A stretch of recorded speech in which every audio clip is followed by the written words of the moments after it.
Hi guys, good morning. My name is Joanna and I am so excited today because I am going to be presenting to you the very first episode of our new show, the Learnxplore Buzz. In case you didn't know, the Learnxplore Buzz keeps you up to date with all the happenings at Learnxplore, the latest developments and all the latest news, and also we'll be taking you on the journey so far.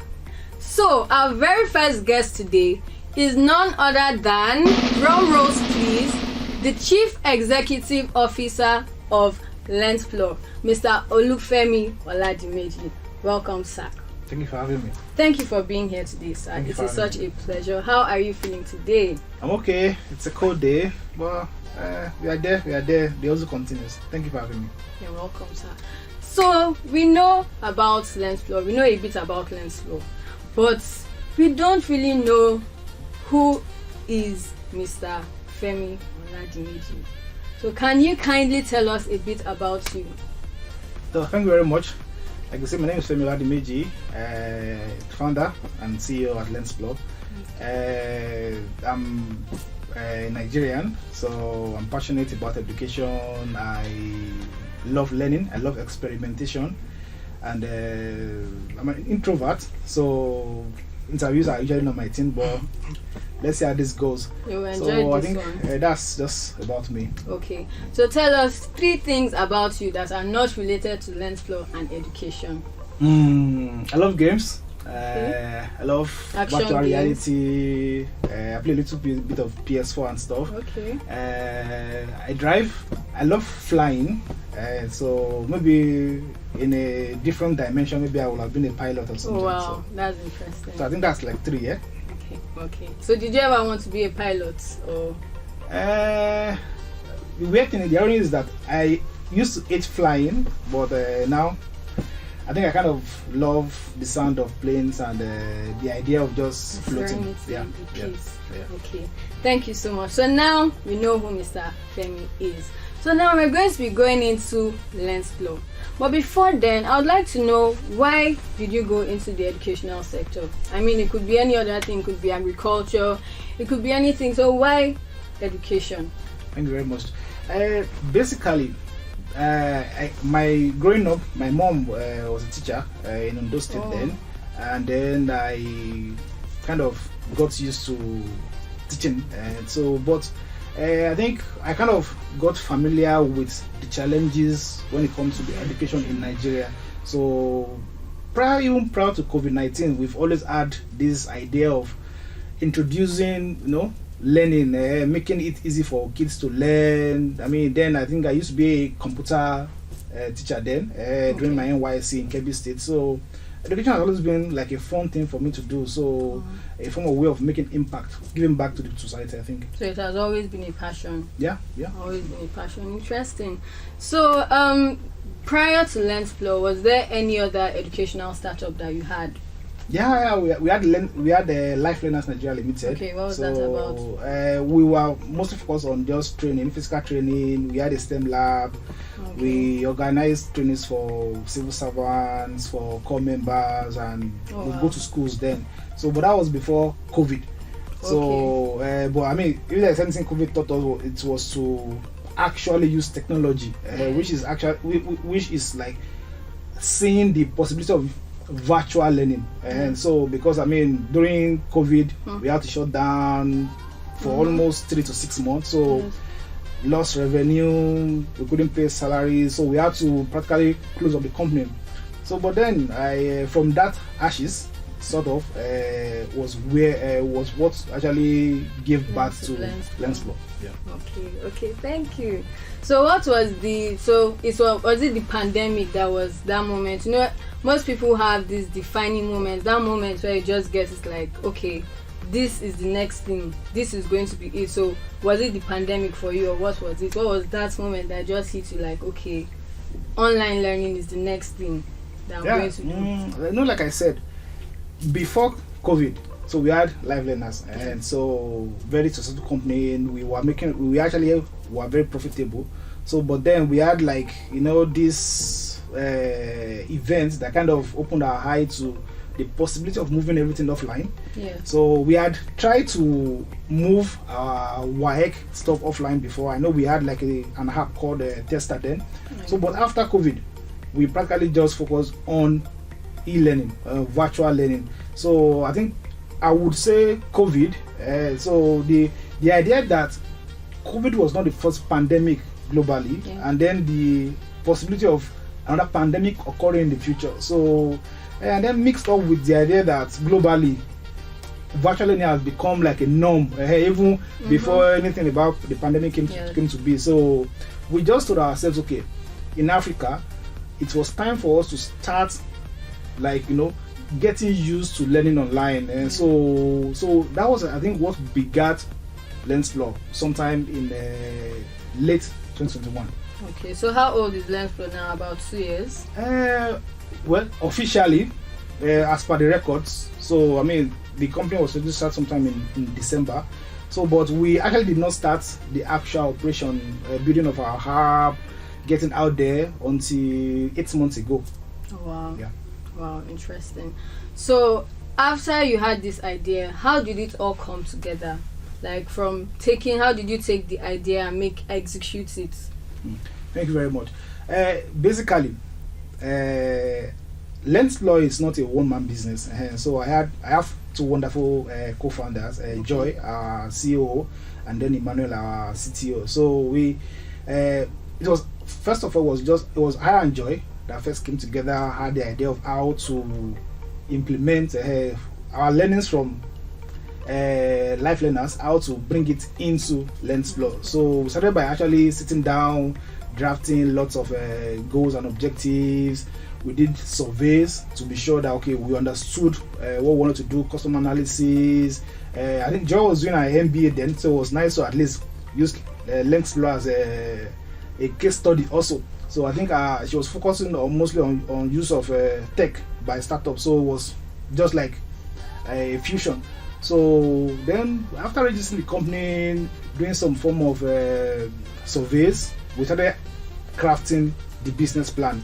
So because we planned to bootstrap, we were not going to seek external capital immediately.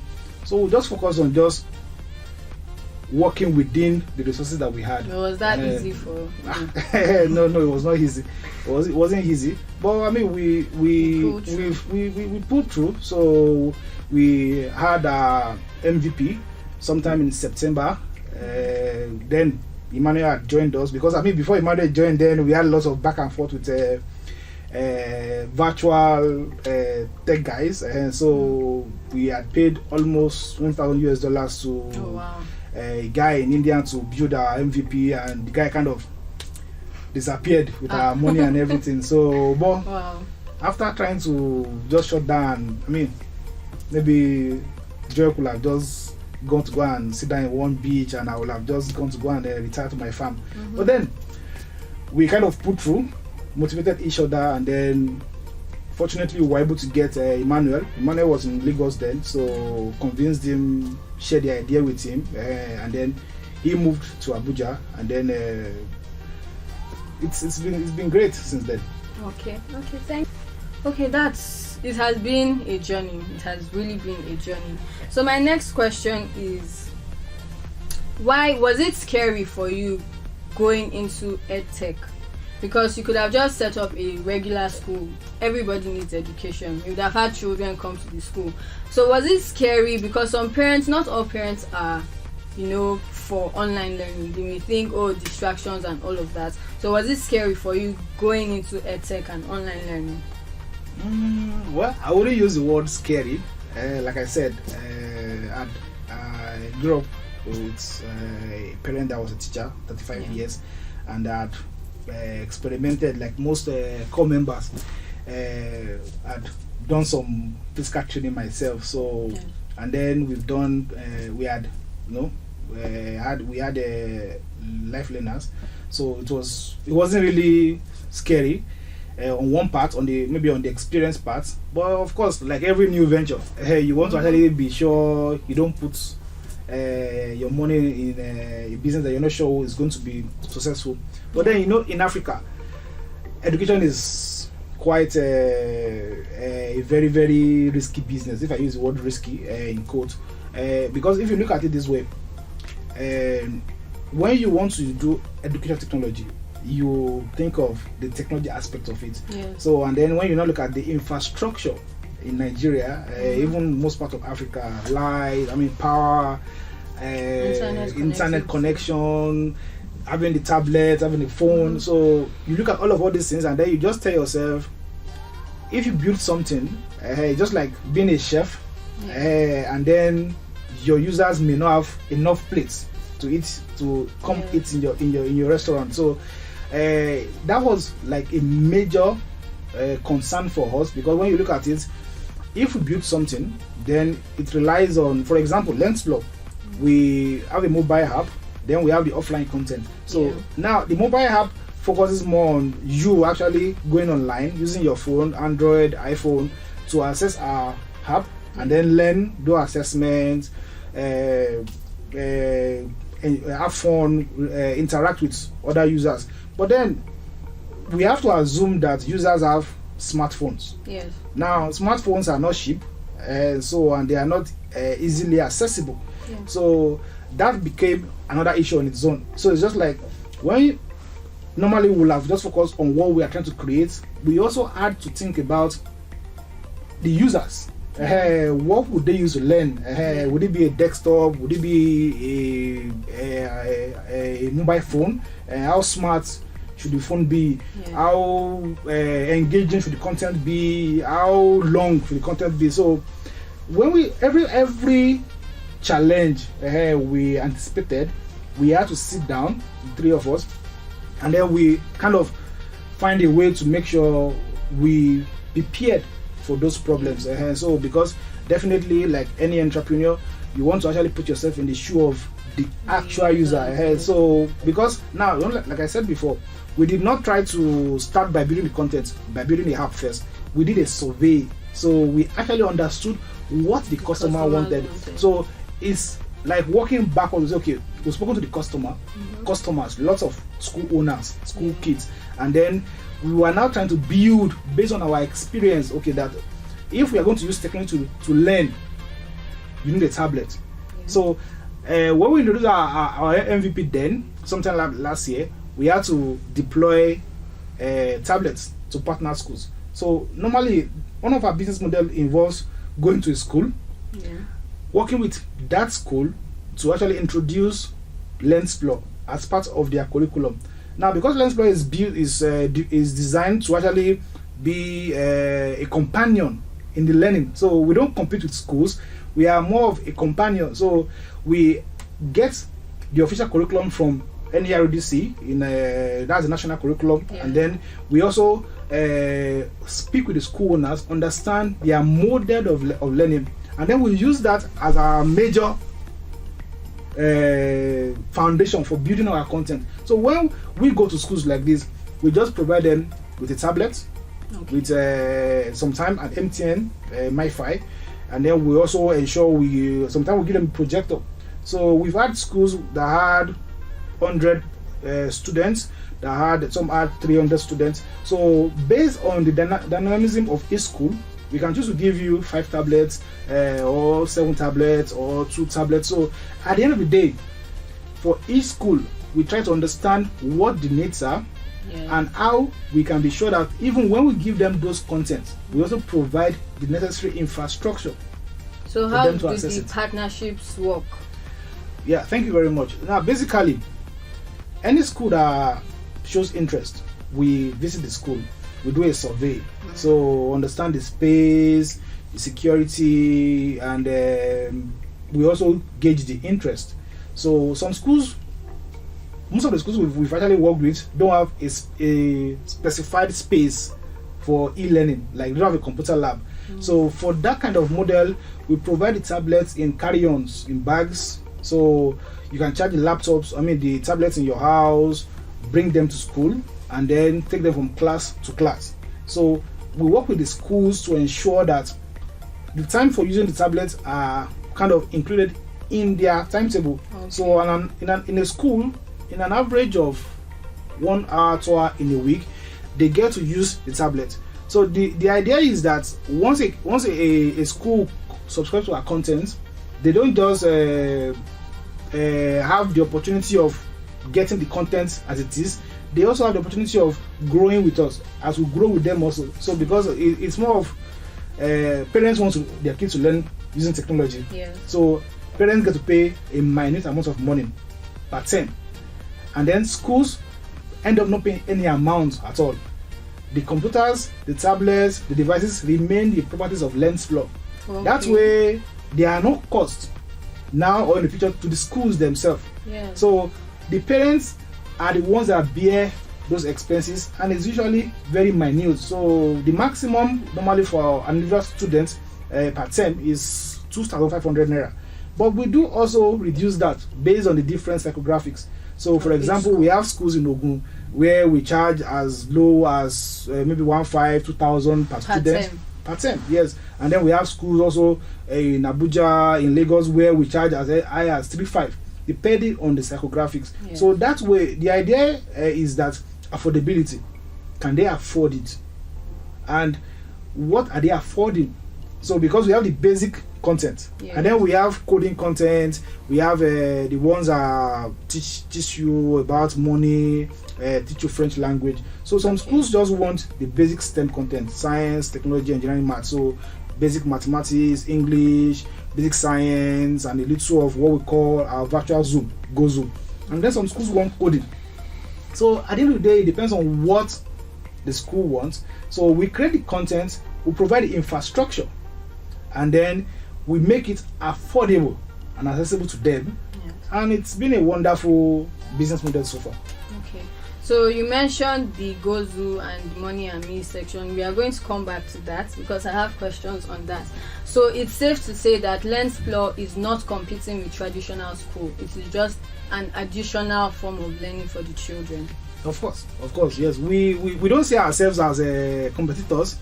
We see ourselves as complementers. So because every school owner, every school wants to be the best. Yes. Every parent wants the best form of learning for their children. But the concern has always been affordability. Yeah. So you go to a school where per term the school fees is 100,000, 200,000 naira. An average parent in the underserved communities, they don't have access to this kind of funds. Yeah. So who is speaking for them then? How do they get to learn? How does their kids get to learn with technology? So when we speak to schools, we let them sit that way. Like, okay, we're not trying to take your place as the traditional brick and mortar classrooms, but kids out there in the world, they already use technology to learn. Yes. So the idea is to make it easy for Nigerian kids, African kids that are mostly in the middle class or in the underserved communities to get actual access that their colleagues in the world have access to already. So, I mean, because at the end of the day, they all get compete on the same level playing field in the future. Thank you so very much. You're welcome. So I believe there are several. Okay, first of all, let's go back to the content. So Learnxplore does not just provide the basic maths, English. It also has Money and Me, it has STEM. Why is that? Now, everything still goes back to our customer survey that we did at the beginning. So, and then even from there, we've gotten a lot of feedbacks. So, at the beginning, we focus majorly on just science. That's we did maths and English for primary schools, and then we did basic science. That was like the three. So, but then we did maths and English, not just in English. Now we also had experts that recorded maths and English in Hausa language. Okay. So I mean, since we are based in Abuja, we kind of felt okay. Let's start making impact from our immediate community. So then, when we deployed that with the MVP, most schools got back to us. Oh, we wanted coding, we wanted robotics, we wanted French. So because we're a small startup, so we couldn't just take everybody's at once. So then we did French. So I think we've done almost over 100 videos, lessons in French. We did coding. So we did intro to basic computing. So that gives an idea about computers and stuff. So then we currently are working on mathematics and English for high school. Okay. So we are practically rounding up our contents for the first cases, primary 1 to primary 6, and then now we are focusing mostly on the secondary school students. So we have content. Last month we introduced our assessment feature. So that means you can watch videos now, and then immediately you are tested based on that. So there are course-based assessments, and then there are assessments that are just independent. So you can practice for your WAEC, your NECO, JAMB, and even common entrance exams. So the idea is that we build based on the feedback we've gotten. So, and as we are building new features, we are also ensuring that the previous ones are grounded and they are compliant with, at least with Nigerian curriculum for now. Okay. Thank you very much. So I believe there are different milestones for every organization. Yeah. So I believe, how did it feel? The first download, after, when it was not a staff of Learnxplore, and then the tech guys, they got back to you like, oh, we actually have our first customer. How did it feel? Well, I think I can remember then. So when we launched the MVP, I can remember. I think Joy was running up our MBA in Dubai. So Emmanuel, I think he was in Abuja then. Yeah. So I think I was also in Dubai then. So, and I remember the back and forth we had with Google and Apple Play stores. Yes, because I mean, you submit to them and then they tell you, oh, there's an error. We went back and forth, and then I think after a while, for like almost 2 weeks, we didn't get the feedback from Google. So I was just on Emmanuel, what's going on? Did you make mistake again? Did you do something? And then I said, no, I didn't do anything like that. We were all tense, like we had passed our release date. We had planned to release it on 15th of September, and then it was already after 15th of September, and then we haven't heard from Google. There was no approval. So, but then I remember that morning, quite early in the morning, since Dubai is like 3 hours ahead of Nigeria, and then he calls me quite early and say, sir, they've approved though. I say, you don't mean it. I ran to Google Play Store, downloaded the app, quickly called Joy and said, Joy, please deliver. Now Joy uses an iPhone, so Apple had already approved it. So we already had the Apple this thing, but because we wanted more of the Google version, because we knew that most of our users are people that use Android. Users, so it was like a milestone getting that approval, and then the downloads started coming in. So the first thing we did was to send referral. I mean, we shared it on our Slack channel. Everybody sent it to their family members and say, oh, our app is available. And then from there, the downloads started coming in. I remember sitting down and I kept refreshing the Google console, and I kept pressing refresh, and you see 2 download, 5 download, 10, and I was just imagining like, wow, people that downloaded, what are they seeing? Is it working well? I kept calling Manuel, I hope it's working well, I hope it's not slow, I hope it's not hanging, I hope there are no bugs. So it was quite exciting for us. Currently, while the app allows for anybody to go online, go to the Play Store and download, because of our model of school partnership, we've gotten more success with that.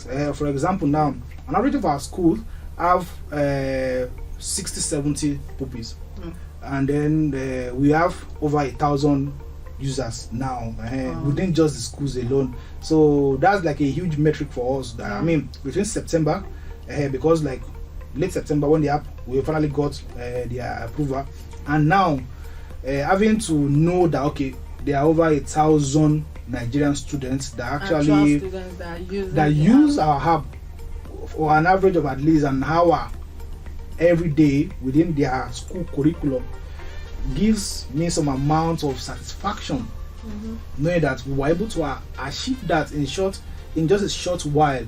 So, and then just reinforces the desire, like we can just keep going. Exactly. Okay, thank you very much. So what has been the greatest challenge pre-launch and post-launch? Well, startup is usually very difficult, and so both personally and even with families and everything. I'm married, so that means I get to work late hours and stay away from families many times. But pre-launch, like I've said, we had challenges mostly around finding an actual distribution strategy.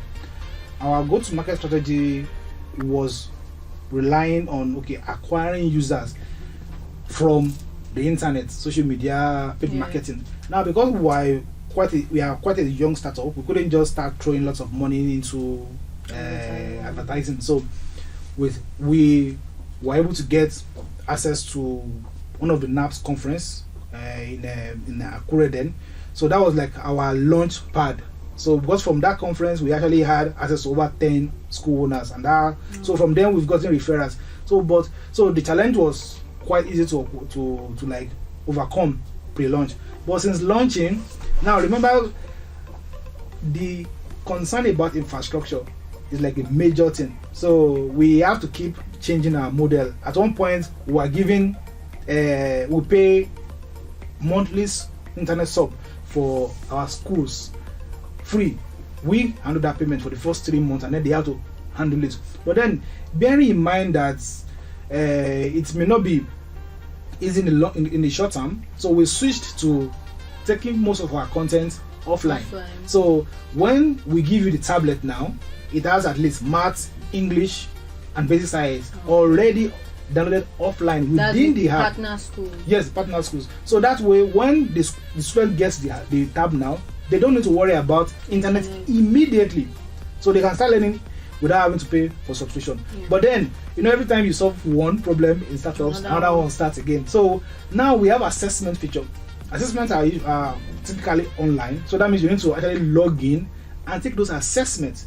Now, because our assessment features allows for parents to see what their kids have learned, because after a child has learned, the school can actually share the results with the parents. So all of these are online features. So then we started asking ourselves again, how do we now get parents to be able to getting access to all these things without the school breaking the bank?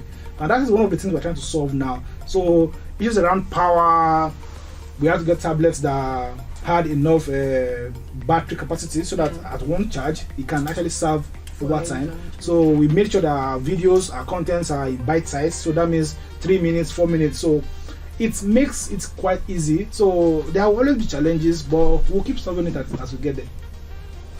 Okay, thank you very much. So what is the greatest achievement so far? Well, making impact. The vision for Learnxplore is to become that bridge. We want to actually serve as a bridge that connects the underserved community to quality education. So globally, in first world country, developed countries, they already use technology to learn. So we want to be that bridge that makes it affordable and accessible for an average African child to gain access to quality education. So the idea is that whether you are poor or you are rich, learning should be a basic human right. And that's why we've tagged into the UN SDG number 4, which is about quality education. So whatever we create, we have in mind that it's about ensuring that an average African child gain access to numeracy, to literacy. They should be able to read, they should be able to write. It's unfortunate when you hear that over 200 million students, African children are out of school in Nigeria, large population of them. So we work with this mindset that we know, we have our work cut out for us. We have a lot of partners in the industry, we have other edtech startups. So we seek collaboration, bearing in mind that at the end of the day, we have the same North Star, which is about ensuring that an average Nigerian child, an average African child gain equitable access to learning in a way that they will not have to break bank. So it needs to be affordable and it needs to be accessible. Thank you very much. So what has been the highlight of this month? I believe the assessment. Yeah. This month we rolled out the assessment. Most schools are on break, so we had enough time to quickly, when schools are out of session, we can quickly do a lot of remodeling. So we updated the hub. We added assessments. We added WAEC preparations. We know WAEC is coming up in some weeks. So, and then we're also working on common entrance. So kids are in primary 6 that want to do common entrance. Parents can actually download the app now and get access to the common entrance feature free of charge. So if you are doing WAEC in the coming weeks, please download the Learnxplore app and gain free access to our WAEC packages, which involves videos and also an opportunity for you to learn to test your exam capability in math, English, science subjects, commercial subjects, art subjects. Okay, thank you very much. Okay, so in the coming months, what should we be looking out from? What are the projects Learnxplore is working on that you can share, of course? Well, without giving away our trade secrets, kind of joke. Basically, we are trying to solve one problem majorly. Remember when I said we are aware of the issues around infrastructure? Yeah. So we are working to see a way in which most of our assessments can be taken offline. Okay. Because bear in mind, we want kids to be able to learn without having to break the bank. So the course-based assessments or the general assessments for WAEC and common entrance? All the assessments. Okay. So I mean, because we had done our own psychographics, so we understood that there are different kinds of learners. So there are people that want to just get straight to assessment. There are people that want to watch videos. I mean, watch our Gozo and stuff. So we are the plan for the founders now is to work on programs that ensure that users can do the assessment offline or in a much more affordable manner. And so if we say you can do some of our contents offline, but you seem to come online to do some, we may have at least cut down the cost of internet and stuff. So, but one of the things we want to do, I think, is we've been thinking about zero rating some of our content. So we've not gotten to that place yet. So, but we are hoping to at least approach one of the major telecoms providers to zero rate some of our content, so that if you watch some of the videos offline, maybe for assessments, we could limit the amount of hours per day an average user can actually come online, and using the zero rating, that means you could actually watch videos and take the assessment once you're connected to a particular network without having to pay, without having to consume your own data. So we are planning to do that form of zero rating. So, but it's still in the works also. So another thing we are also planning to do for next month, I think today is 27th, I think. So one of the things we want to do for next month is schools are going to be in session. So our partner schools, we plan to celebrate Children's Day with them.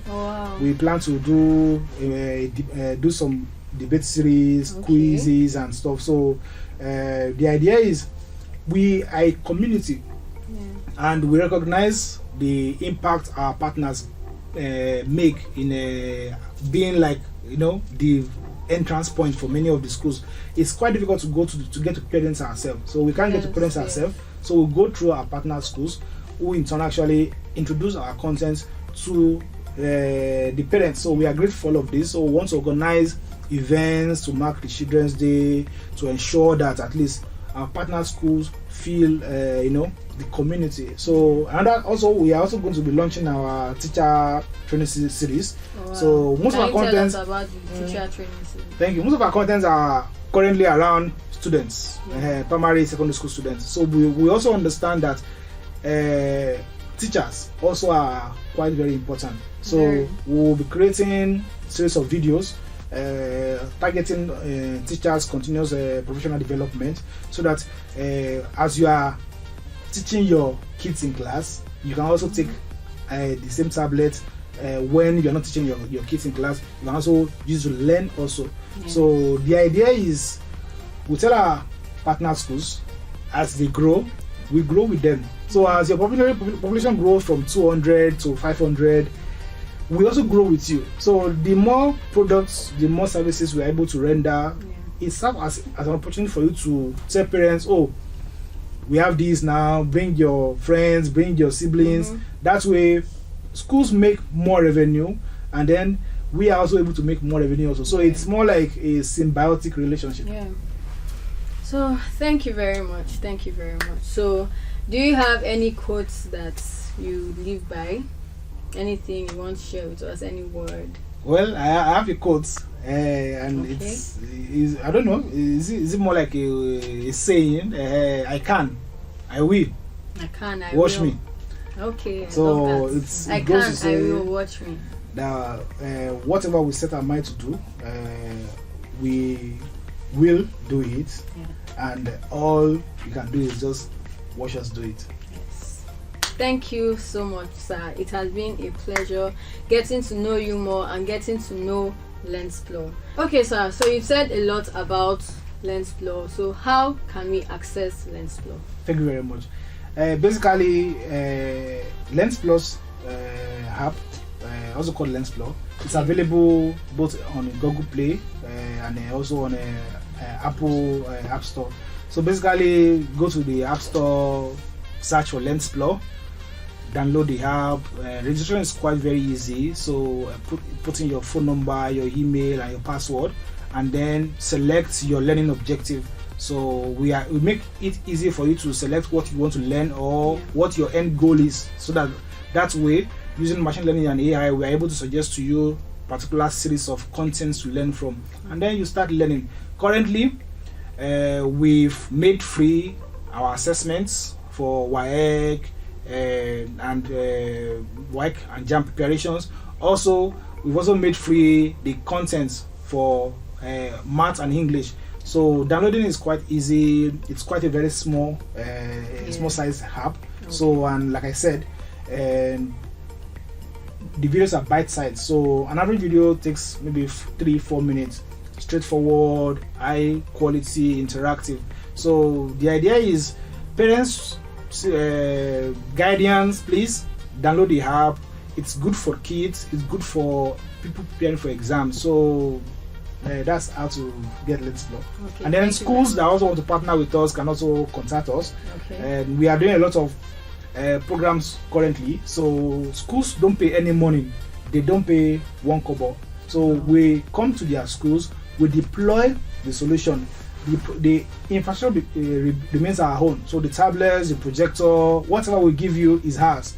So we come to an agreement on how to use it. We help you to incorporate it into your curriculum, and then that way all you need to do is introduce it to your schools. We also train your teachers. So, and then we give up to a term free trial. So that means schools can get up to at least 3 months. So currently we are open to partner schools across different states in Nigeria, other African countries. Reach out to us, and then we would come over, do our survey, introduce our content, our devices, and then your kids can start learning. Okay. Thank you very much, sir. So even if you're not a student, you can still download the Learnxplore app and learn, because learning never stops. Even me, I still use the app sometimes for learning just basic English, basic maths, anything that you want. Thank you so much. We hope you've enjoyed and you've gotten to know Learnxplore better. See you next time. Bye-bye. Bye.